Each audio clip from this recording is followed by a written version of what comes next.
Say, feel that bass. We gon' shake up this place. Say, pick up that pace. Yeah, we got no time to waste. Everybody say, feel. Welcome to the Together We Win podcast. I'm your host, George Medina, and I have my awesome co-host, CJ Walsh. Stop it. Hello, everyone. Let's do this. We're excited today because you know what this month is? It's Women's History Month. Woo, woo. Go, ladies. And the other day was International Day of Women. Let's celebrate women. We have an empowering, strong... We have a guest. We love guests. And she's a woman. She's a woman. Woo! We got it right this morning. Exactly.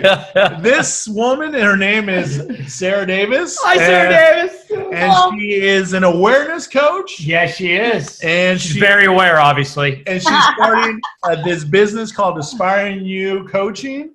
And we're excited to hear her story because she shares an inspiring story for women who have been through abuse, through homelessness, through all the things that you can imagine that you don't want to imagine. So we're excited, right, CJ? You are fired up. It's so nice to have you, Sarah. Thanks for joining us. We really appreciate it. I'm excited too.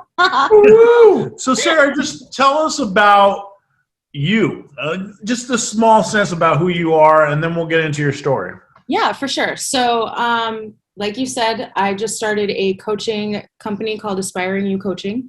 So at this point in my life, I have my own coach. I'm building out my business. For 9+ years, I've worked on mindset, personal development, looking myself in the mirror, asking why did I allow certain things to happen in my life, taking full responsibility for those things, going to events like Tony Robbins events, getting training from Ty Lopez, fully immersing into these different things. I've done like board breaking at this, yeah, for real. It was so cool. So at this point in my life, I'm just putting all of the tools together that I've learned and all of the things that I've done, and I'm giving back and I'm serving my community with that right now. So super exciting. Yay. Awesome. Well, that we love it. We love it. I love that you said serving. I think that's just such a beautiful way to live your life, right? Yeah. It's just such a great theme. And just to serve and be of service and to help others. And I can tell that's who you are. And I love your scarf. It's colorful. I know we shared earlier, and I heard it's from Ireland, and my people are Irish. So you're just win-win-win all the way around with me. So cute. I love it too. Well done. Back to the hard-hitting journalist here. I'm the softie. So I know you had a good childhood, and I know when you went off to college, things started to turn.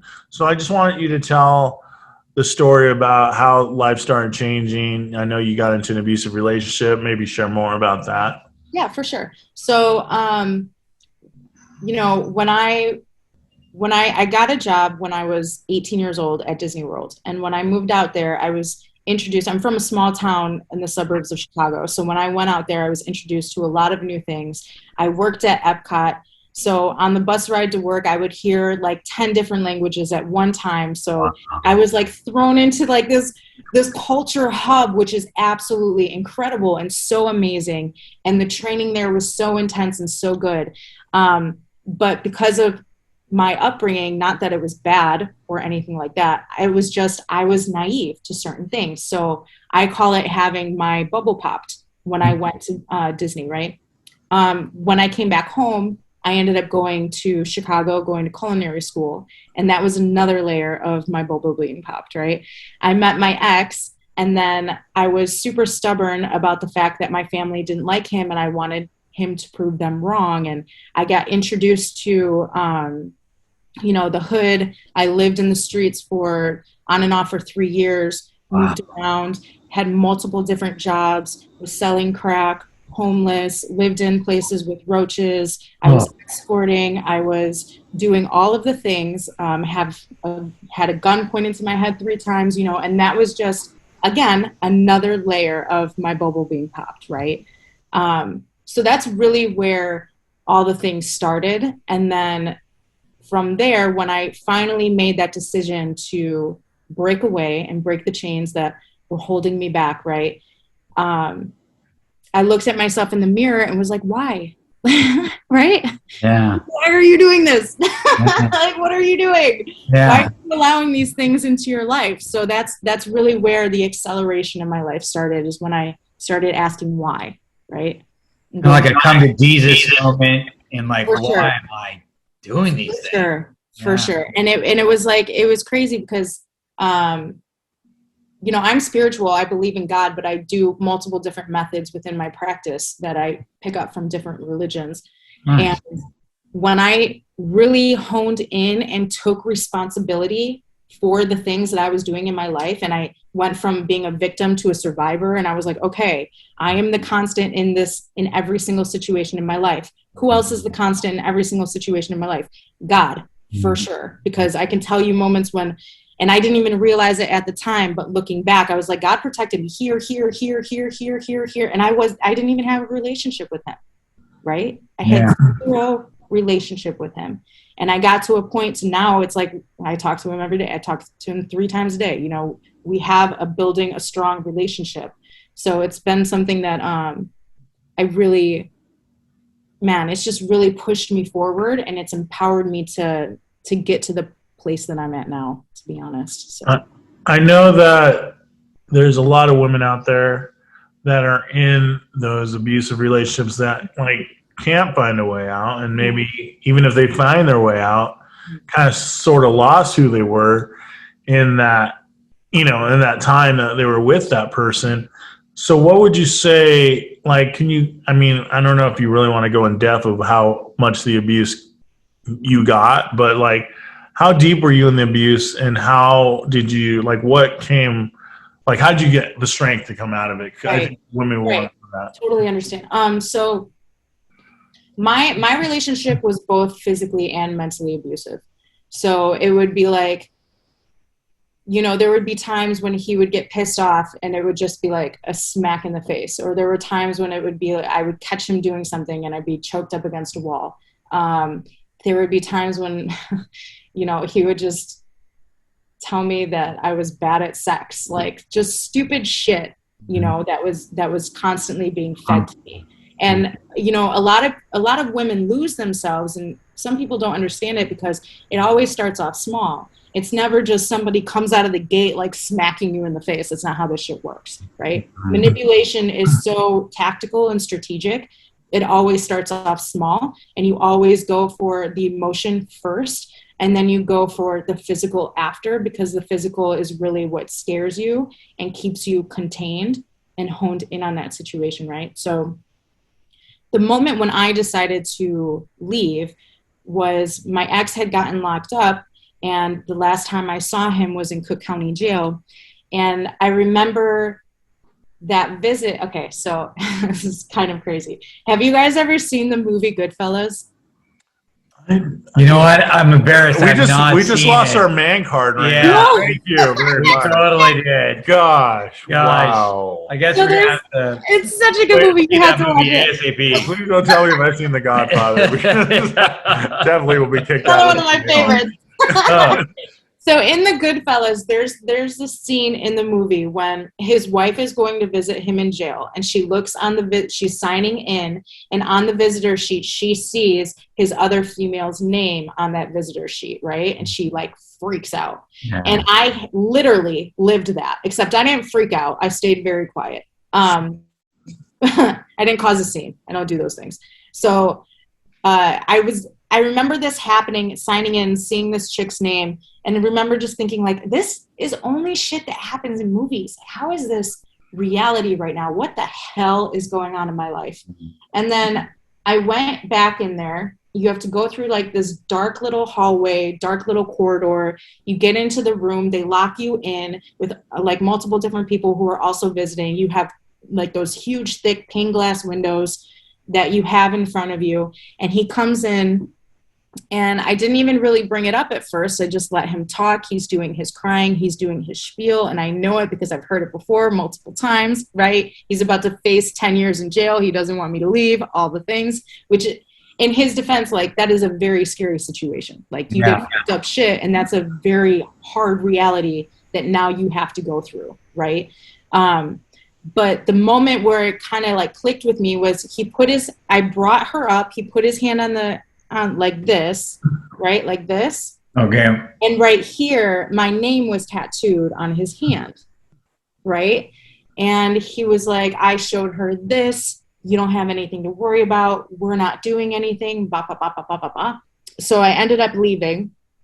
And I remember driving home and having this like premonition and this vision of us in the future, and us possibly, not even possibly, we would have gotten into a physical altercation.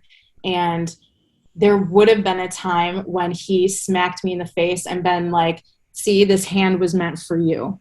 Like, your name is on this hand. Like, this is where your face belongs.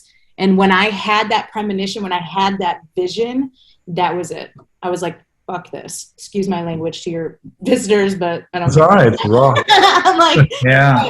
But for real, I was like, I can't do this shit anymore. This is not worth anything. And that was the last time I spoke to him, last time I saw him.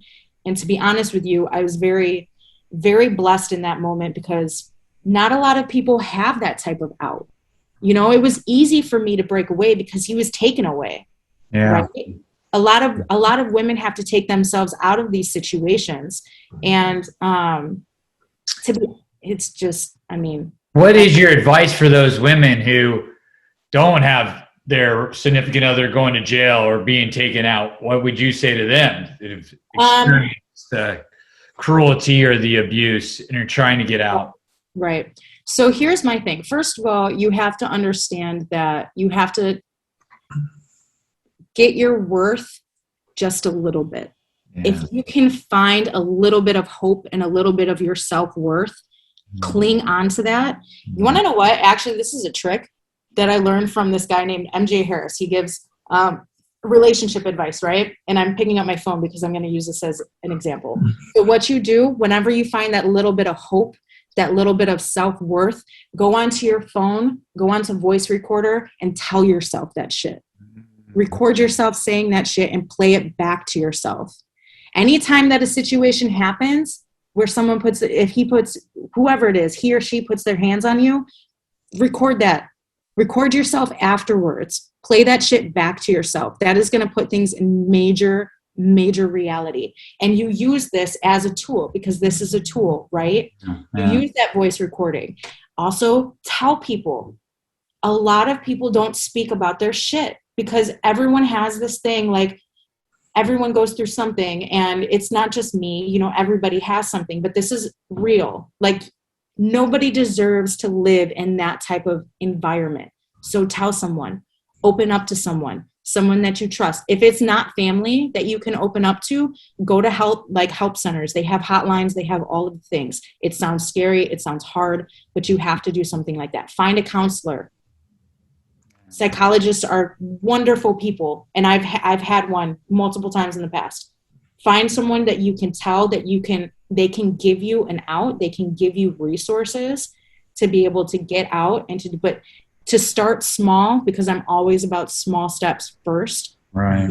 Use this tool, man. Record yourself being like, I'm beautiful, I'm a queen, I'm a warrior, I'm worth everything that God has for me. You know, and when you record it, say it with conviction and play it back to yourself. So that's like the small step. And then the big step, I would say, is find someone that has the resources to help you. And don't be afraid to share that and open up, because nobody is going to judge you. I mean, you are not your abuser. You are an individual human being. So, yeah. I mean, that's just, yeah. Great advice. Thank you, Sarah.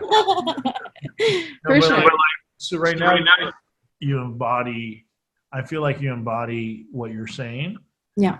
And how long of a road is it from, because I know it's not like a quick one, because a lot of people want quick fixes, right? And they want to be fixed real like fast. Okay, I can get out and everything will be done. But it's not just getting out, right? So it's that journey, because our podcast is based on we call it the dash, the journey, the small victories in between your life that people don't appreciate. So what allowed you, because I feel like you appreciate your small victories that you've had from the moment you left him to now. Yeah. So I do want to say this, like, before I jump into that, because I think it's super important for people to switch this in their heads, because I get really sick and tired of hearing this.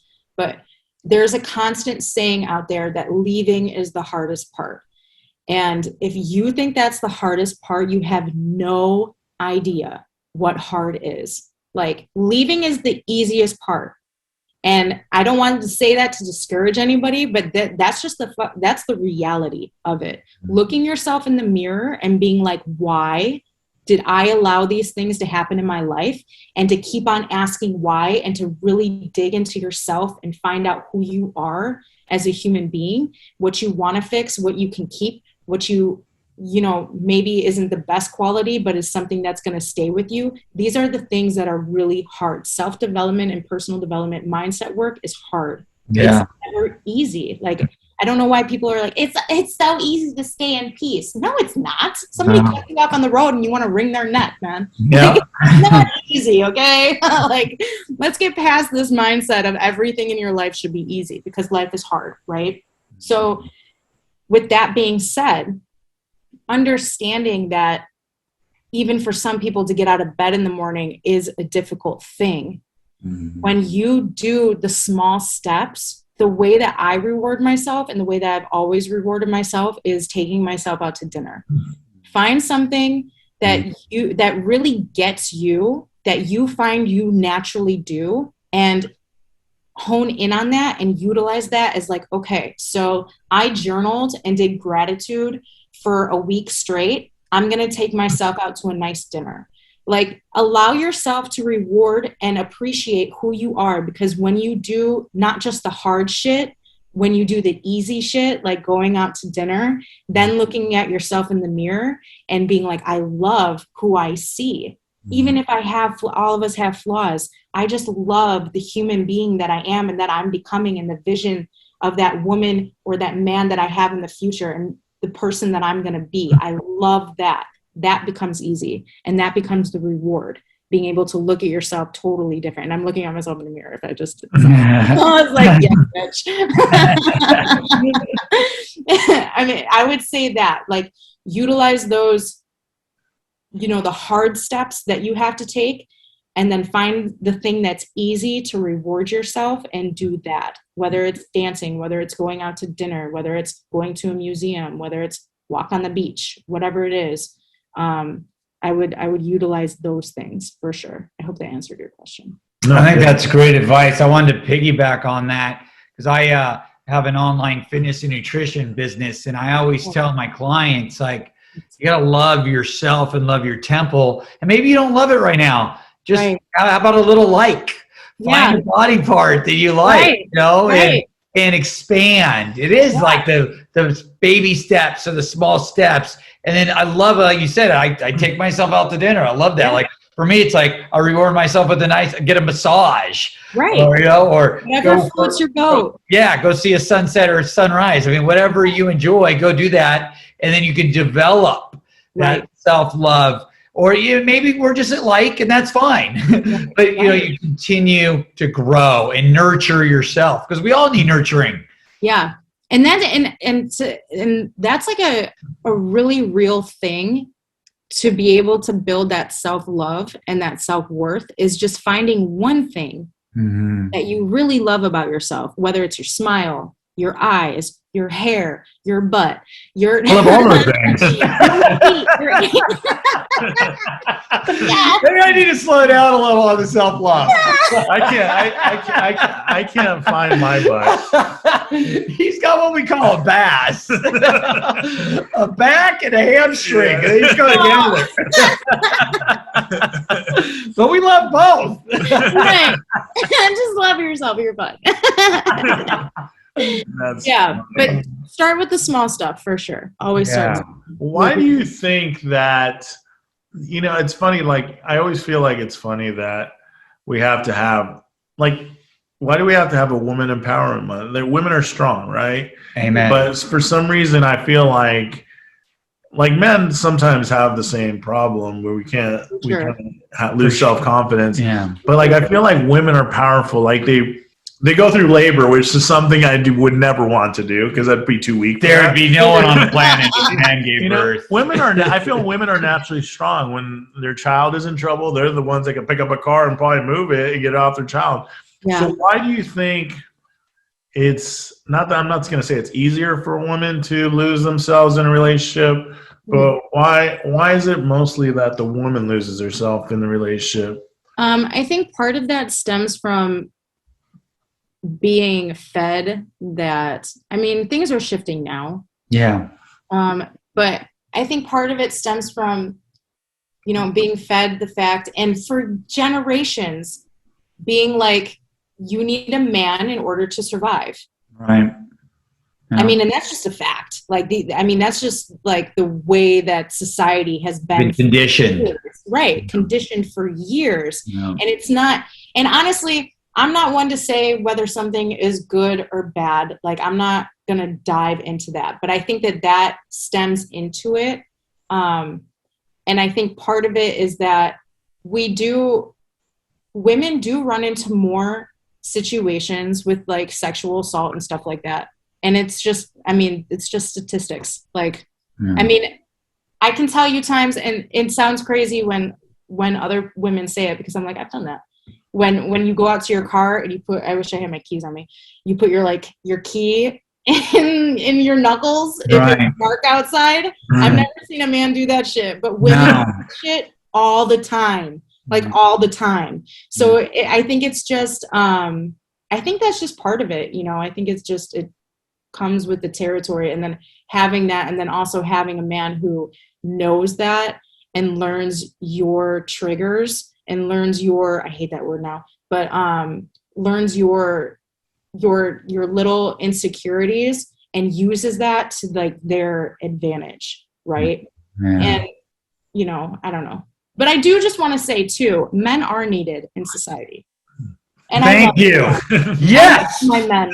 It's a purpose for me. My men. Not all men are bad. Yeah. Not all women are bad. Yeah. I love my men. I love my men. Yeah, I love good people. Right. There's so many good people, no matter what gender, color, there's creed. Good people everywhere. You got to find, like, come on. You got to get that shit out of your head, and it will disappear from your life. So my next question for you, Sarah, this is so insightful, is like, what, like the awareness coaching, did that just pop into your head one day, or was that like, hey, I've been down this unusual couple of different roads and I want to give back? How did that come to fruition? Yeah, so I have been working on my, obviously, personal development and awareness for a long time. And I think that awareness is literally the start of everything. Mm-hmm. Like anything that you have wanted to change, anything that you've wanted to do, any idea that you have, it comes from awareness first. Like that pop in your head, that's awareness. Like that's being aware of something that could be possible, being aware of something that needs to change, being aware of something that needs to be built upon, right? So I really honed in on that, on knowing that within myself. And I think that's where the awareness coach comes into play, because like I'm not a life coach because I'm not great at life all the time. And I don't want to pretend to be, nobody is. So because I've honed in so much on that particular skill, that's where the awareness of it came from. And I missed the second half of your question, so I apologize. What was the second half? No, I think you nailed it. It was really. I'm sorry. I thought it was. How did you become like? What made you go? You know what? I want to be an awareness coach. Oh, yeah. Let me help people. So the part where I was like, this is what I want to do was, you know, I've always been in leadership positions, leadership roles. I thrive off of helping and training people and really teaching people. And that's like a skill set that I naturally have. It's something that I've always naturally done. And I've always been put into positions of a trainer and stuff like that. And about 3 years ago, I ended up doing a boudoir shoot. And when I did the shoot, my girl who did the shoot for me, she's one of the like most well-renowned boudoir photographers across the world. Like people recognize her work everywhere. And after we did our shoot, she asked me to be a brand ambassador for her. So once I got this opportunity, and I really was like forced to kind of share my story in order to promote her business in the way that I wanted to, in the best way that I could. And I started seeing people like react and reach out and really hone in on, you know, my own personal struggles and how they've witnessed or done something or been in certain type of situations themselves. I've had people reach out to me and be like, do you do coaching and stuff like that? So when that happened, that it didn't happen right away where I made that decision, but it was always something when that started that was in the back of my mind. And I believe that it's something I manifested. So I love that, because the name of our podcast is Together We Win. Yeah. And you were really just helping promoting your friend's business and being for her. Yeah. And then your life, your story, who you are, just kind of opened up like, oh, well, look at what I got to offer. Yeah, for sure. Yeah. And it's crazy because when certain things happen, you don't really know why they're happening right away, right? Because God works in mysterious ways. He's very strategic. He plays chess better than anyone. I'm trying to beat him. I can't do it. Right? I don't even want to try. So, I had no idea why it was happening. But, when I did that, I started doing like Toastmasters. I spoke at women's events. Love Toastmasters. Are you like living CJ's secret life? Yeah, seriously. We got a lot in common. Tony Robbins, Toastmaster. I love Irish scarves. I don't wear one right now. Yeah. You don't look like Matthew McConaughey, do you? No. Rachel McAdams. You're much prettier. Yeah. Rachel McAdams. Like that. Yeah, but for sure. So that's when it all started. And all of a sudden I got to a point in my life where I looked back and I was like, this is why he had me do this shit. I get it now. Thank you. I'm going to go with this.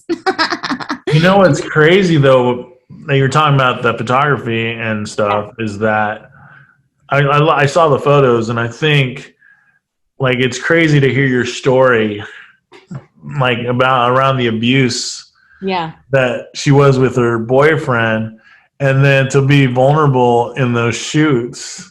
Yeah. Like it shows like a victory, like she had a victory over the past through those photo shoots.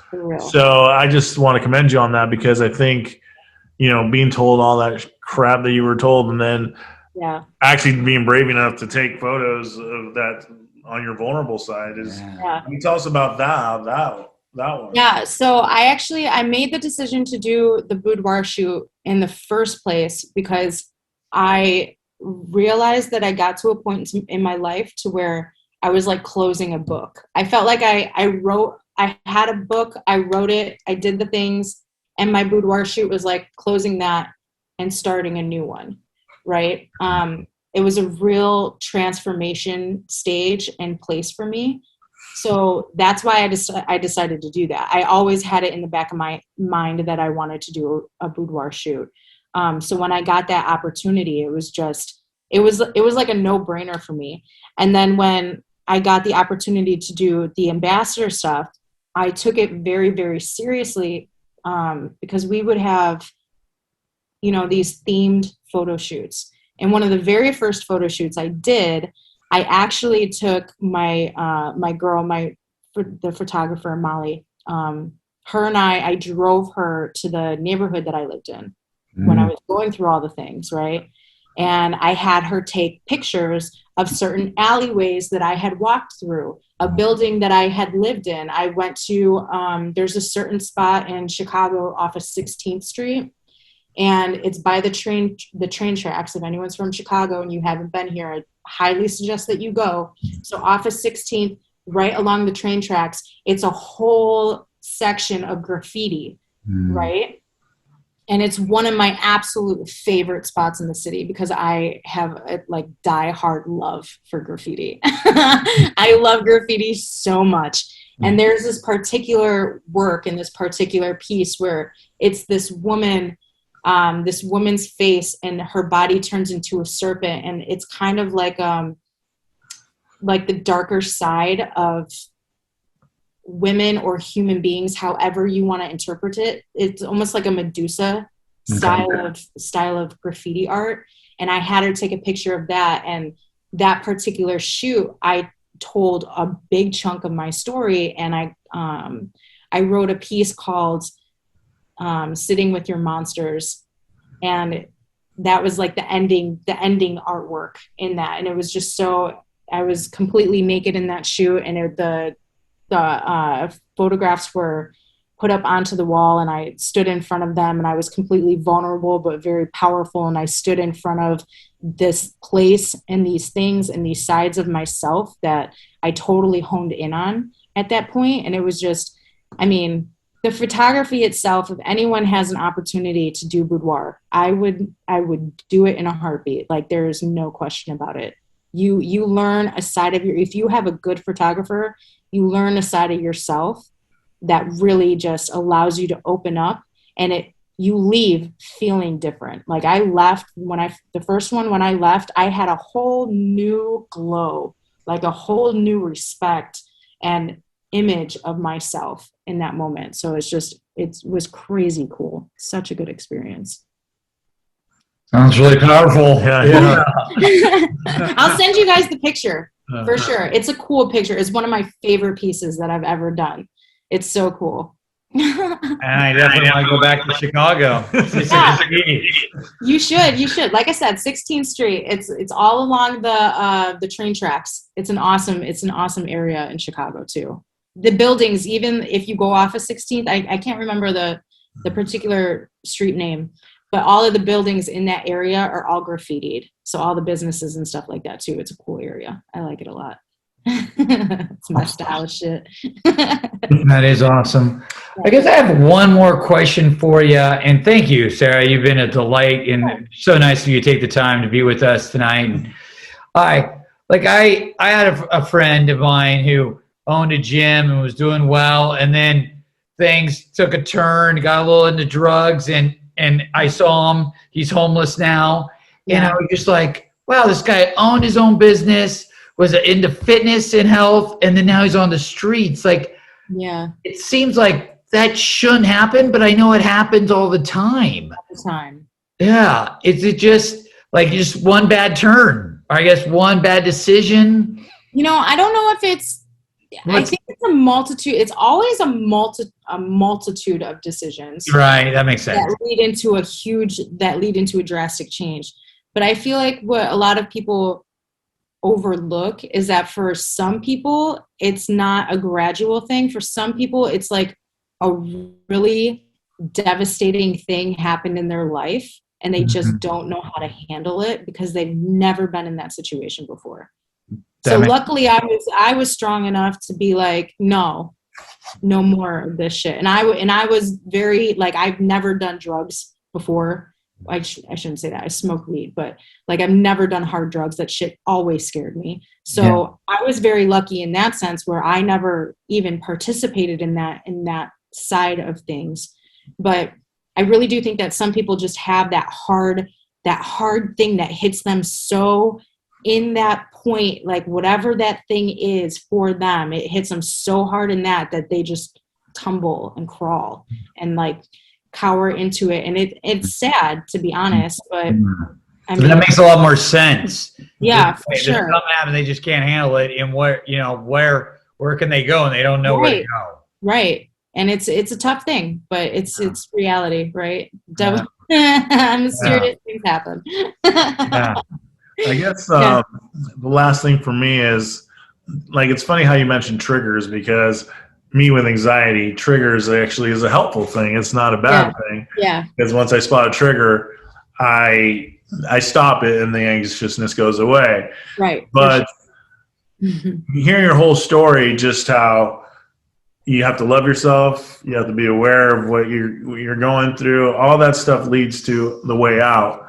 Kind of give us just the last synopsis of what it feels like climbing over that hill and coming out on the other side, right? Yeah. Victory! It is like, and I don't even think that I'm not fully over the hill yet. But I will tell you, all of the hard work pays off for sure. There will come a time when you look back and you're like, this is why I did all of the things. Like, this is why I did everything that I did to get me to this place. And you will come, if you allow yourself to listen, and if you allow yourself to be aware enough of signs that are given, of situations that are presented to you, of people who are brought into your life or taken out of your life, you will no longer have to push. You will all of a sudden start being pulled. And it's so much easier. Yeah. It's so much easier to be pulled through life than to have to push your way through it, man. Like I feel like I'm at a point in my life where I'm just being pulled in a certain direction. And sometimes I'm like, I don't even know how the hell I got here. Like, I bought a one-way ticket January 20th to California from Chicago because I needed to get out of the vibe of Chicago, period. And I came out here. I was out here for like a week and a half, 2 weeks. I met my now coach, who is absolutely insanely incredible, so skilled. He was just in Forbes magazine. Like, he's just a partner. He's not just a coach and somebody who gives you like directions and is like, So I met him. I met all of these people in this community. Alex Friedman, he's a gym owner himself out here in LA. Nice. And it's like ever since I've been out here, all of these people, all of these situations, all of these opportunities have been presented to me because I stopped pushing and I really honed into the awareness, and I started being pulled through life.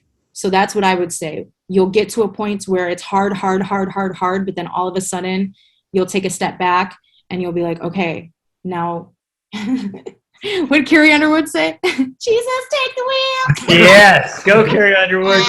Go, Jesus. Take the wheel. I'm going to start being pulled tomorrow. Actually, tonight. I appreciate that. George is going to pull me out of here, bro. Well, if you want to, I want you to plug whatever you want to plug. Yeah, where can they reach? Please plug. I mean, I'm pretty sure when someone listens to this, they're going to be inspired by you and want to reach you. So where can they reach you? Tell them where they can find whatever you want them to find. Yeah, for sure. So on Instagram and Facebook, you can follow me at Aspiring Sarah D. And then I do have a private Facebook group for women with the Aspiring. Sorry, CJ can't join. Sorry, man. That's okay. You're doing great work. So if you research Aspiring You, actually, if you just go to my Facebook page or my Instagram, the link is in my bio. So you can click on that. And I'm also putting together a mini course right now on the uncomfortability factor. So I will be releasing that very soon.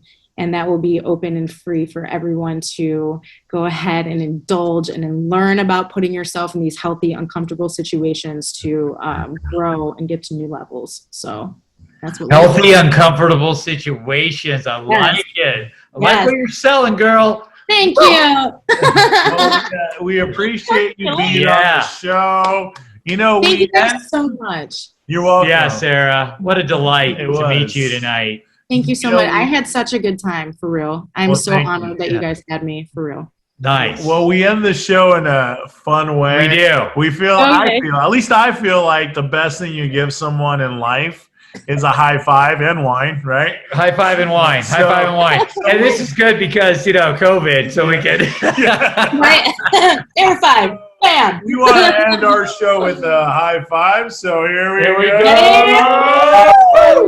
Thank you so much. And for the listeners, you're going to find our information in the bio underneath. Yes. We thank you for listening. Another 50 downloads this week. We appreciate it. And thank you, listeners. Keep on listening and enjoy life like Sarah. And let's stay in touch, Sarah. All right. Thank you guys so much again. Thanks for your service. Have a great night. We got no time to